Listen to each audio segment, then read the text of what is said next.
मुक्ति हुई कि नहीं हुई, इसी विषय को लेकर के वो महर्षि वेदव्यास जी के पास गए और महर्षि वेदव्यास जी से निवेदन किया कि महाराज मेरे पिता की अपमृत्यु हुई है, अकाल मृत्यु हुई, सर्प दंश से हुई, अंतरिक्ष लोक में भई। राजा अपने महल के उच्च शिखर पे बैठा था तो कई कारण बतलाए जन्मेजय ने कि पहला कारण तो यह है कि मेरे पिता की अपमृत्यु हुई सर्पदंश से। दूसरा कारण यह है कि अंतरिक्ष लोक में हुई। तो पिता की मुक्ति हुई कि नहीं, ये मेरे मन में संदेह बना रहता है। हे महाराज मेरे संदेह का निवारण करें। तो महर्षि वेदव्यास जी ने कहा अगर ऐसा संदेह बना हुआ है तो तुम देवी भागवत की कथा सुनो। जन्मेजय ने कहा कि हम देवी भागवत की कथा मुक्ति हुई कि नहीं हुई, इसी विषय को लेकर के वो महर्षि वेदव्यास जी के पास गए और महर्षि वेदव्यास जी से निवेदन किया कि महाराज मेरे पिता की अपमृत्यु हुई है, अकाल मृत्यु हुई, सर्प दंश से हुई, अंतरिक्ष लोक में भई। राजा अपने महल के उच्च शिखर पे बैठा था तो कई कारण बतलाए जन्मेजय ने कि पहला कारण तो यह है कि मेरे पिता की अपमृत्यु हुई सर्पदंश से। दूसरा कारण यह है कि अंतरिक्ष लोक में हुई। तो पिता की मुक्ति हुई कि नहीं, ये मेरे मन में संदेह बना रहता है। हे महाराज मेरे संदेह का निवारण करें। तो महर्षि वेदव्यास जी ने कहा अगर ऐसा संदेह बना हुआ है तो तुम देवी भागवत की कथा सुनो। जन्मेजय ने कहा कि हम देवी भागवत की कथा सुने तो सुनावेगा कौन? तो महर्षि वेदव्यास जी ने कहा कि हम सुनाएंगे। बोले जैसे आपके वो शिष्य सूत जी हैं और आपके पुत्र भी आपके शिष्य हैं श्री सुखदेव जी, वो लोग इस कथा को नहीं सुना सकते? बोले नहीं। क्यों? तो वेदव्यास जी कहते हैं इसलिए क्योंकि मैंने इस कथा का दान किसी को किया ही नहीं,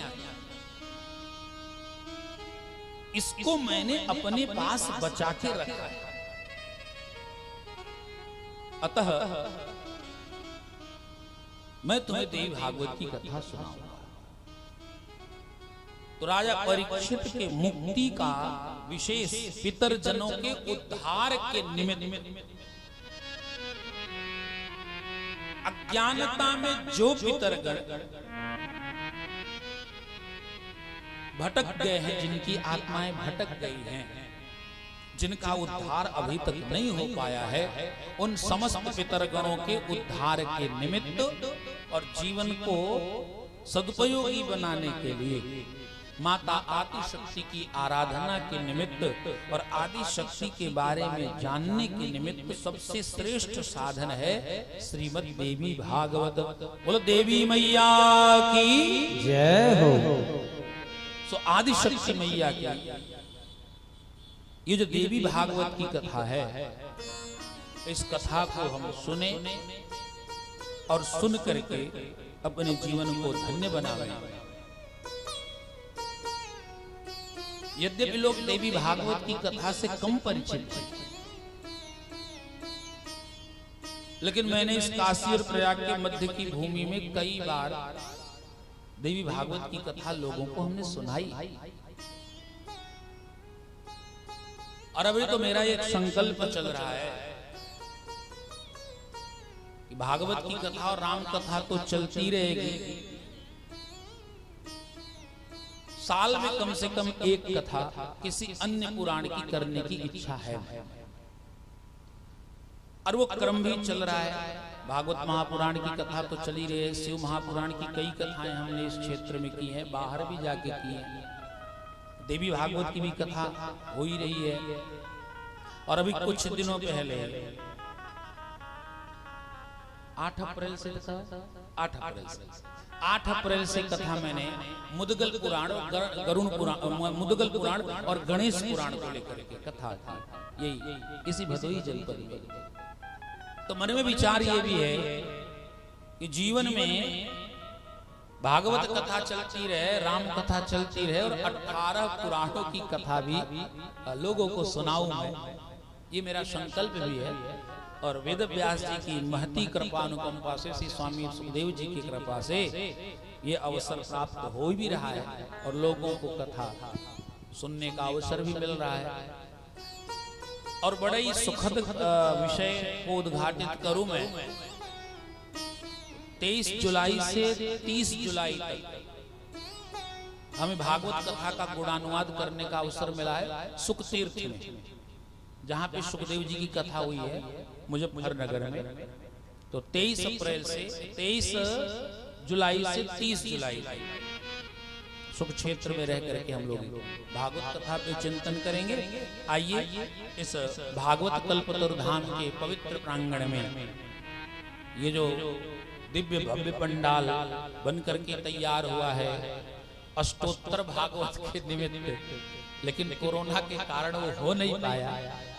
तो हमको लगता है कि यहाँ पे मैं बहुत दिनों से बहुत परेशान था कि मैंने जो कुछ चाहा वो कृपा होती रही कन्हैया की हमारे ऊपर।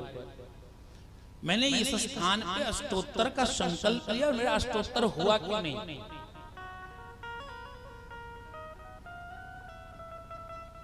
ये मंडप बन के तैयार हो चुका था, अचानक कोरोना आया और सब लॉकडाउन लग गया, कथा नहीं हो पाई। उसके यजमान भी कई से बैठे हुए हैं, सुरेश बाबू भी बैठे हैं, चौधरी साहब बैठे हैं, हमारे चाचा भोला राम जी अग्रवाल जी बैठे हैं। तो कारण मुझे सिर्फ एक समझ में आया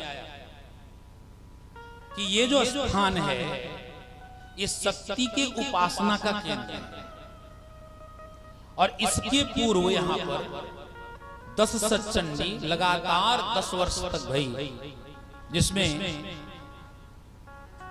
कई सत्चंडी में तो हमारे पूज्य पिताजी भी यजमान बन करके बैठे।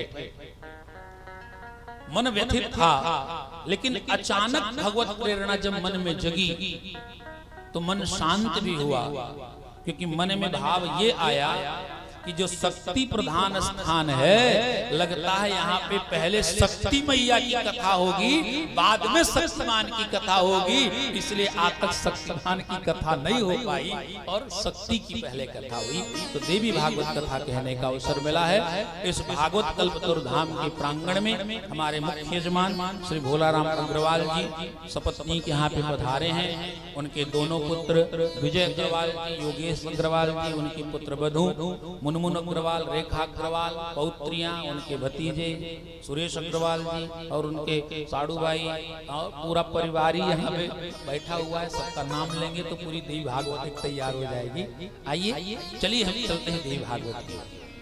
बोलो देवी मैया की जय। श्री जगदम्बिकायै नमः। ओम ऐं ह्रीं क्लीं चामुण्डायै विच्चे। श्रीमद्देवी भागवत माहात्म्यम् अथ प्रथमोऽध्यायः।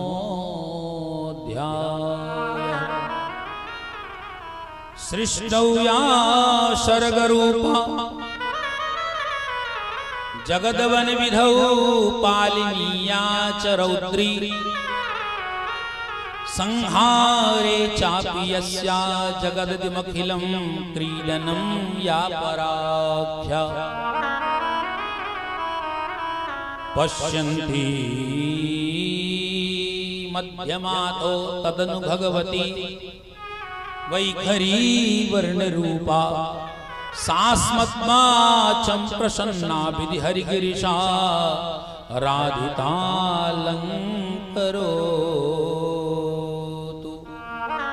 बोलो देवी मैया की जय हो।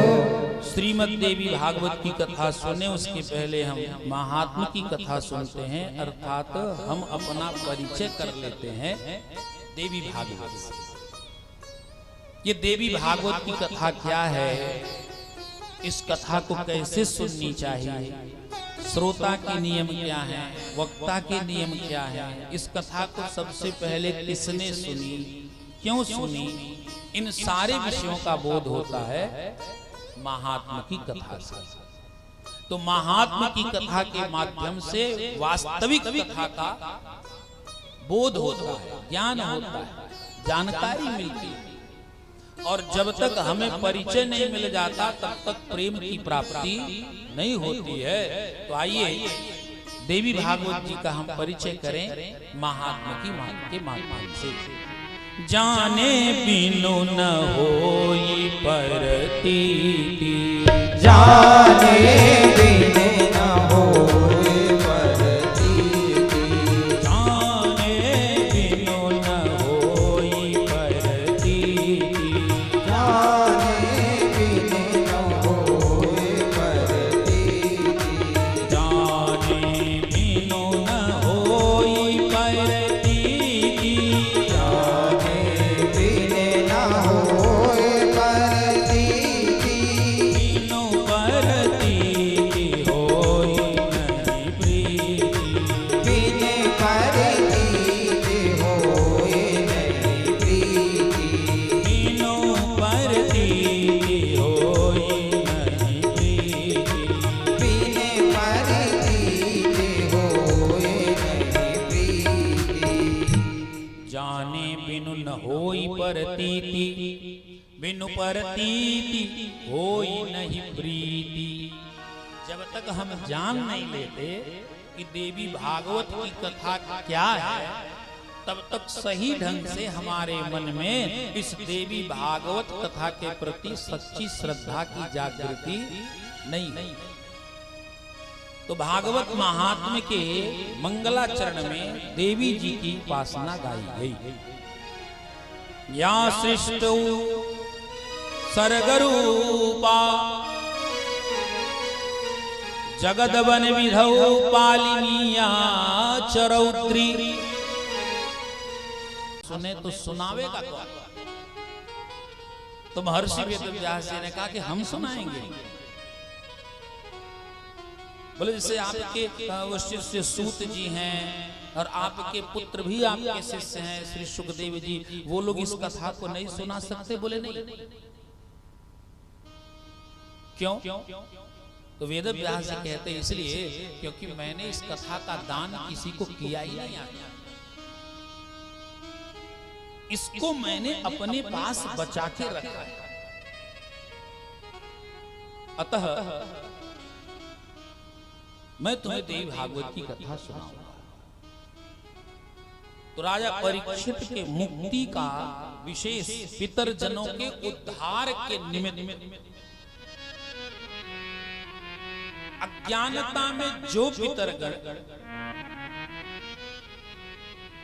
भटक गए हैं, जिनकी आत्माएं भटक गई हैं, जिनका उद्धार अभी तक नहीं हो पाया है, उन समस्त पितरगणों के उद्धार के निमित्त और जीवन को सदुपयोगी बनाने के लिए माता आदि शक्ति की आराधना के निमित्त और आदि शक्ति के बारे में जानने के निमित्त सबसे श्रेष्ठ साधन है श्रीमद् देवी भागवत।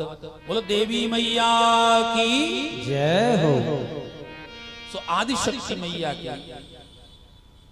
ये जो देवी भागवत की कथा है, इस कथा को हम सुने और सुन करके अपने जीवन को धन्य बनावे। यद्यपि लोग देवी भागवत की कथा से कम परिचित हैं,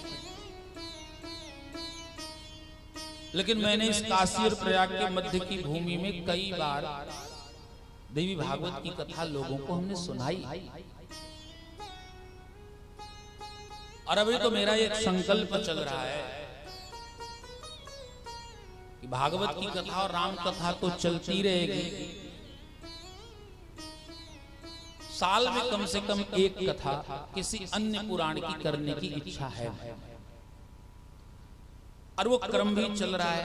भागवत महापुराण की कथा तो चली रही है, शिव महापुराण की कई कथाएं हमने इस क्षेत्र में की हैं, बाहर भी जाके की हैं, देवी भागवत की भी कथा हो ही रही है। और अभी कुछ दिनों पहले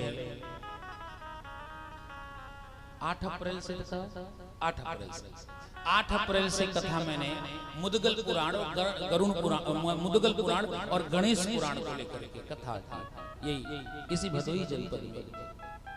तो मन में विचार ये भी है कि जीवन में भागवत कथा चलती रहे, राम कथा चलती रहे और 18 पुराणों की कथा भी लोगों को सुनाऊं मैं, ये मेरा संकल्प भी है। और वेद व्यास जी की महती कृपा अनुकंपा से, श्री स्वामी सुखदेव जी की कृपा से ये अवसर प्राप्त हो भी रहा है और लोगों को कथा सुनने का अवसर भी मिल रहा है। और बड़ा ही सुखद विषय को उद्घाटित करूं मैं। 23 जुलाई से 30 जुलाई तक हमें भागवत कथा का गुणानुवाद करने का अवसर मिला है सुख तीर्थ में, जहां पे सुखदेव जी की कथा हुई है मुजफ्फरनगर में। तो 23 अप्रैल से 23 जुलाई से 30 जुलाई सुख क्षेत्र में रह करके हम लोग भागवत कथा पे चिंतन करेंगे। आइए इस भागवत कल्पतरु धाम के पवित्र प्रांगण में ये जो दिव्य भव्य पंडाल बन करके तैयार हुआ है अष्टोत्तर भागवत के निमित्त, लेकिन कोरोना के कारण वो हो नहीं पाया। तो हमको लगता है कि यहाँ पे मैं बहुत दिनों से बहुत परेशान था कि मैंने जो कुछ चाहा वो कृपा होती रही कन्हैया की हमारे ऊपर। मैंने इस स्थान पे अष्टोत्तर का संकल्प लिया और मेरा अष्टोत्तर हुआ क्यों नहीं।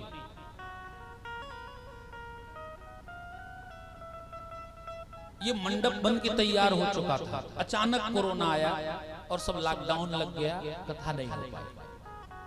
उसके यजमान भी कई समय बैठे हुए हैं, सुरेश बाबू भी बैठे हैं, चौधरी साहब बैठे हैं, हमारे चाचा भोलाराम अग्रवाल जी बैठे हैं। तो कारण मुझे सिर्फ एक समझ में आया कि ये जो स्थान है ये शक्ति के उपासना का केंद्र है और इसके पूर्व यहाँ पर 10 सत्चंडी लगातार 10 वर्ष तक भई, जिसमें कई सत्चंडी में तो हमारे पूज्य पिताजी भी यजमान बन करके बैठे। मन व्यथित था, लेकिन अचानक भगवत प्रेरणा जब मन में जगी तो मन शांत भी हुआ, क्योंकि मन में भाव ये आया कि जो शक्ति प्रधान स्थान है, लगता है यहाँ पे पहले शक्ति मैया की कथा होगी, बाद में शक्तिमान की कथा होगी, इसलिए आज तक शक्तिमान की कथा नहीं हो पाई और शक्ति की पहले कथा हुई। तो देवी भागवत कथा कहने का अवसर मिला है। इस भागवत कल्पतरु धाम के प्रांगण में हमारे मुख्य यजमान श्री भोलाराम अग्रवाल जी सपत्नीक यहाँ पे पधारे हैं। उनके दोनों पुत्र विजय अग्रवाल जी, योगेश अग्रवाल जी, उनकी पुत्र बधू मुनमुन अग्रवाल, रेखा अग्रवाल, पौत्रियां, उनके भतीजे सुरेश अग्रवाल जी और उनके साड़ूबाई और पूरा परिवार ही यहाँ पे बैठा हुआ है। सबका नाम लेंगे तो पूरी देवी भागवत तैयार हो जाएगी। आइए चलिए हम चलते हैं देवी भागवत की। बोलो देवी मैया की जय। श्री जगदम्बिकायै नमः।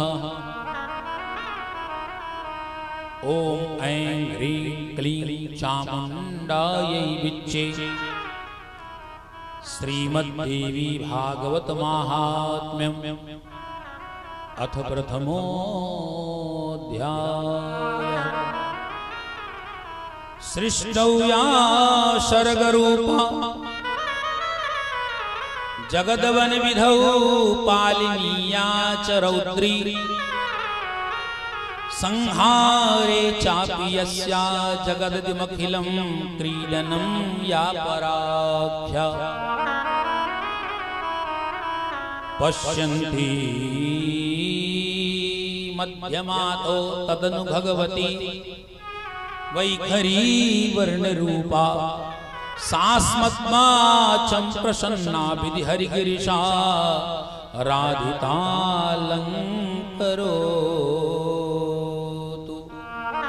बोलो देवी मैया की जय हो। श्रीमद् देवी भागवत की कथा सुने उसके पहले हम महात्मा की कथा सुनते हैं, अर्थात हम अपना परिचय कर लेते हैं देवी भागवत से। ये देवी भागवत की कथा क्या है, इस कथा को कैसे सुननी चाहिए, श्रोता के नियम क्या है, वक्ता के नियम क्या है, इस कथा को सबसे पहले किसने सुनी, क्यों सुनी, इन सारे विषयों का बोध होता है महात्मा की कथा से। तो महात्मा की कथा के माध्यम से वास्तविक कथा का बोध होता है, ज्ञान होता है, जानकारी मिलती है। और जब तक हमें परिचय नहीं मिल जाता तब तक प्रेम की प्राप्ति नहीं होती है। तो आइए देवी भागवत जी का हम परिचय करें महात्मा के माध्यम से। जाने बिनु न होई परतीति, जाने बिनु न होई परतीति, जाने बिनु न होई परतीति, जाने बिनु न होई परतीति, जाने बिनु न होई परतीति, जाने बिनु न होई परतीति, बिनु परतीति होई नहीं प्रीति, बिनु परतीति होई नहीं प्रीति, बिनु परतीति होई नहीं प्रीति। बिनु परतीति होई नहीं प्रीति, जाने बिनु न होई परतीति, बिनु परतीति होई नहीं प्रीति। जब तक हम जान नहीं लेते कि देवी भागवत की कथा क्या है, तब तक सही ढंग से हमारे मन में इस देवी भागवत कथा के प्रति सच्ची श्रद्धा की जागृति नहीं है। तो भागवत महात्म्य के मंगलाचरण में देवी जी की उपासना गाई गई। या सृष्टौ सर्गरूपा जगदवन विधौ पालिनीया च रौद्री,